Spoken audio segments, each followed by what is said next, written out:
जब भी भारत में चुनाव होते हैं, एक नाम जरूर सुनने को मिलता है, ईवीएम। तो चलिए आज इसी को समझते हैं कि आखिर ये इलेक्ट्रॉनिक वोटिंग मशीनें काम कैसे करती हैं। और हाँ, इसके साथ ही वो एक सवाल जो हमेशा हर चुनाव में उठता है, क्या ईवीएम को सच में हैक किया जा सकता है? हम अपनी इस पूरी पड़ताल में इसी सवाल का जवाब ढूंढने की कोशिश करेंगे। तो इस बड़े सवाल का जवाब जानने के लिए हमें सबसे पहले ये समझना पड़ेगा कि भाई ये मशीन बनी कैसे है, मतलब इसके हिस्से क्या क्या हैं और वो आपस में मिलकर काम कैसे करते हैं। देखिए, ईवीएम यानी इलेक्ट्रॉनिक वोटिंग मशीन, ये कोई एक अकेली डिवाइस नहीं है। असल में ये दो हिस्सों का एक पूरा सिस्टम है और ये दोनों हिस्से एक केबल से जुड़े होते हैं। और मजे की बात ये है कि इन दोनों हिस्सों का काम भी एकदम अलग-अलग है। एक होती है बैलेट यूनिट, ये वही है जो वोटिंग कंपार्टमेंट के अंदर रखी होती है, जिस पर जाकर कोई भी अपना बटन दबाता है। और दूसरी होती है कंट्रोल यूनिट, ये रहती है चुनाव अधिकारी के पास, और जैसा कि नाम से ही पता चल रहा है, ये पूरी वोटिंग प्रक्रिया को कंट्रोल करती है। अब इस सिस्टम में एक तीसरा और बहुत ही जरूरी हिस्सा भी जुड़ चुका है, वीवीपैट। इसे आप अपने वोट की एक पक्की रसीद मान सकते हैं। होता क्या है कि जैसे ही कोई बटन दबाता है, वीवीपैट से एक पर्ची प्रिंट होती है। ये पर्ची लगभग 7 सेकंड तक शीशे के पीछे दिखाई देती है, ताकि वोटर देख सके कि वोट सही जगह गया है, और फिर ये कटकर एक सील बंद डिब्बे में गिर जाती है। ठीक है, तो मशीन की बनावट तो समझ आ गई।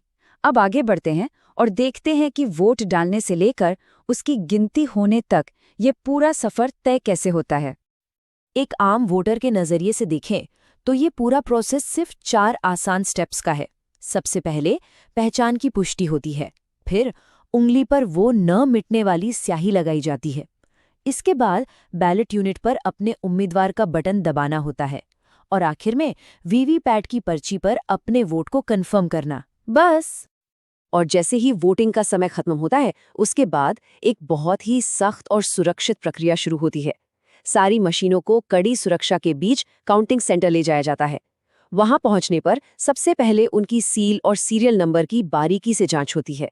ये देखा जाता है कि कहीं कोई छेड़छाड़ तो नहीं हुई। सब कुछ ठीक होने के बाद ही कंट्रोल यूनिट का रिजल्ट बटन दबाया जाता है और वोटों की गिनती सामने आती है। और हाँ, एक रैंडम सैंपल के तौर पर वीवीपैट की पर्चियों को भी गिना जाता है, ताकि इलेक्ट्रॉनिक काउंट से उनका मिलान किया जा सके। तो चलिए, अब हम सीधे उस मुद्दे पर आते हैं जिसने इस पूरी बहस को हवा दी है, हैकिंग के दावे और उनकी हकीकत। देखते हैं कि सिस्टम का डिजाइन क्या कहता है। तो एक दावा जो बार बार सुनने को मिलता है वो ये है कि ईवीएम इंटरनेट से कनेक्टेड होती हैं और उन्हें दूर बैठे बैठे हैक किया जा सकता है। लेकिन हकीकत ये है कि ये मशीनें पूरी तरह से स्टैंड अलोन होती हैं। मतलब वोटिंग के दौरान इनमें न तो कोई इंटरनेट होता है, न वाईफाई, न ब्लूटूथ, कुछ भी नहीं। अच्छा, दूसरा बड़ा सवाल वीवीपैट को लेकर उठता है कि भाई सारी की सारी पर्चियों की गिनती क्यों नहीं होती।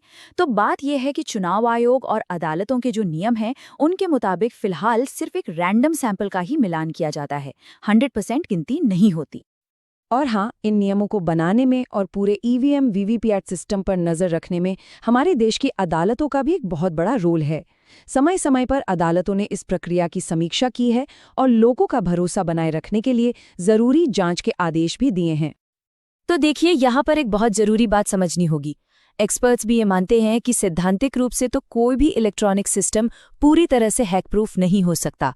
इसीलिए असली सुरक्षा किसी एक फीचर या एक ताले में नहीं होती, बल्कि सुरक्षा की कई परतों में होती है, एक लेयर के ऊपर दूसरी लेयर, ताकि अगर कोई एक को पार कर भी ले तो दूसरी परत उसे रोक ले।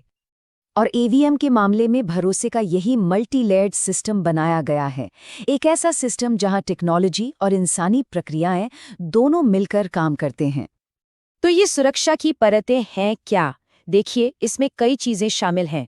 मशीनों पर लगने वाली फिजिकल सील और उनकी सुरक्षित स्टोरेज, चुनाव कराने के लिए बनाए गए बेहद सख्त नियम यानी एसओपीज, चुनाव से पहले सभी पार्टियों के एजेंटों के सामने मॉक पोल करवाना, मशीन के अंदर हर एक बटन दबने का, हर गतिविधि का लॉग होना, और फिर वीवीपैट पर्चियों का अनिवार्य ऑडिट। ये सब मिलकर एक ऐसा सुरक्षा चक्र बनाते हैं जिसे भेदना बहुत मुश्किल है। तो सवाल उठता है कि इस पूरे सिस्टम में एक आम वोटर क्या कर सकता है? अगर किसी को लगे कि भरोसा कम हो रहा है, तो सिस्टम ने इसके लिए भी कुछ रास्ते बनाए हैं। जैसे सबसे पहली और ज़रूरी चीज़ है कि वोट डालते समय वीवीपीएटी की पर्ची को ध्यान से देखें। अगर पर्ची पर वो नहीं छपा है जिसे वोट दिया था, तो फौरन पोलिंग अधिकारी को इसकी जानकारी दी जानी चाहिए। और अगर चिंता इससे भी बड़ी है, तो फिर चुनाव आयोग में शिकायत करने या अदालत का दरवाज़ा खटखटाने जैसे औपचारिक रास्ते तो हमेशा खुले हैं। तो ये सारी बातें हमें एक आखिरी और शायद सबसे बड़े सवाल पर लाकर खड़ा कर देती हैं। सोचने वाली बात ये है कि असली सुरक्षा आखिर है किसमें? क्या सिर्फ उस मशीन में, या फिर उस पूरी प्रक्रिया में, उन सभी नियमों और इंसानी जांच में जो इस मशीन के चारों ओर एक सुरक्षा कवच की तरह बुनी गई है?